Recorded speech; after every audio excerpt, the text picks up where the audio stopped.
Oi, pessoal, tudo bom? Então, para começar, eu quero explicar para vocês que a partir dessa semana nós vamos dividir o conteúdo da aula em vídeos de tempo menor. Vamos ver se eu consigo aqui fazer com que os vídeos não ultrapassem 7 minutos. Então, nós vamos dividir a aula em tópicos e cada um desses tópicos nós vamos levar aí, né, a discussão em torno de 5 a 7 minutos.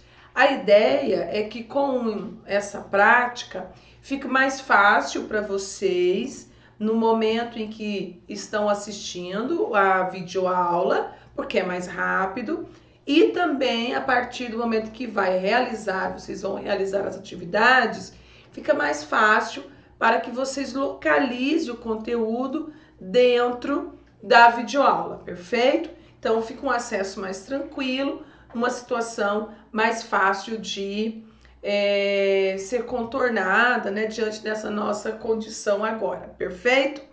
Então, na aula de hoje nós vamos tratar sobre Nietzsche, né?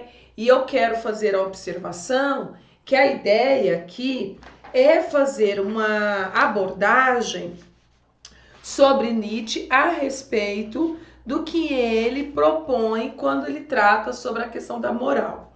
Por que eu quero fazer essa observação?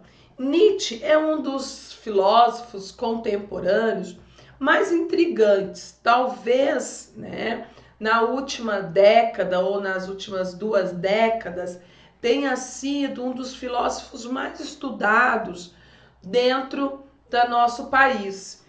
Houve aí, né, uma busca pelas obras do Nietzsche, por buscar por uma maneira de compreender as suas ideias, muitas vezes pela fama que ele tem de ser um filósofo, né,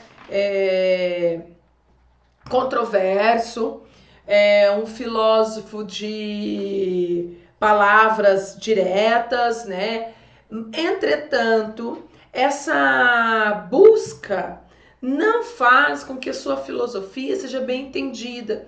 Talvez em algum sentido funcione o contrário. Nós ouvimos muito a falar sobre Nietzsche, mas dificilmente a linguagem que chega até nós, e eu estou dizendo isso, né? Essa tentativa de explicar alguns conceitos relacionados à filosofia nietzschiana, ela chega até nós de uma maneira clara e elucidativa. Muitas vezes, essa maneira de lidar com a filosofia nietzschiana carrega muito mais as dificuldades de se entender Nietzsche do que a facilidade da compreensão da sua obra.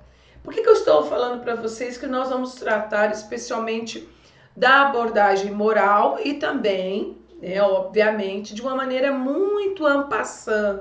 Nós vamos pontuar aqui aquilo que costumeiramente é cobrado de vocês para o processo seletivo e é cobrado de nós para que a gente não seja tão leigo quando for tratar sobre a abordagem que Nietzsche faz e a crítica que Nietzsche faz à ética tradicional.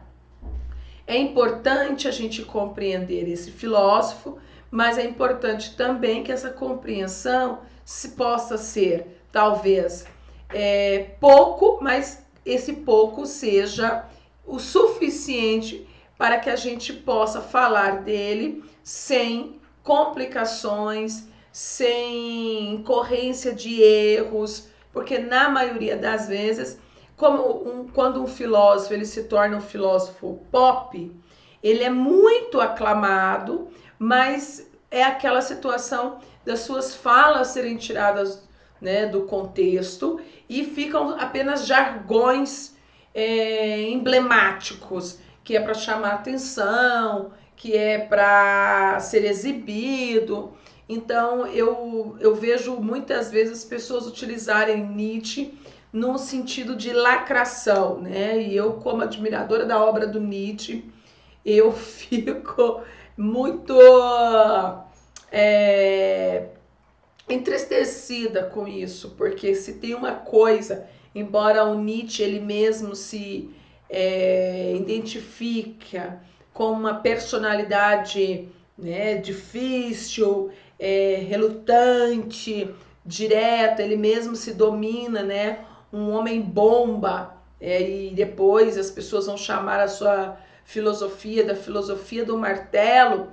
Ele é um filósofo que provavelmente estivesse hoje aqui, ele não estaria, né, lacrando por aí.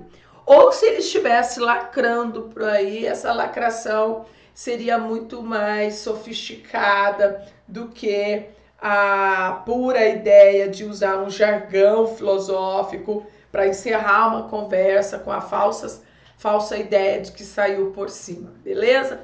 Então nós vamos, a princípio, iniciar um pouquinho essa aula, compreender o que o Nietzsche entende por moral e por que o que ele entende de moral vai desenvolver ou vai se desdobrar em outros conceitos que lhe são primorosos, né? Que é a questão do super-homem, a questão do niilismo, beleza? Então acessem aí o próximo vídeo para que a gente possa dar início à aula e os conceitos fundamentais da moral nietzschiana.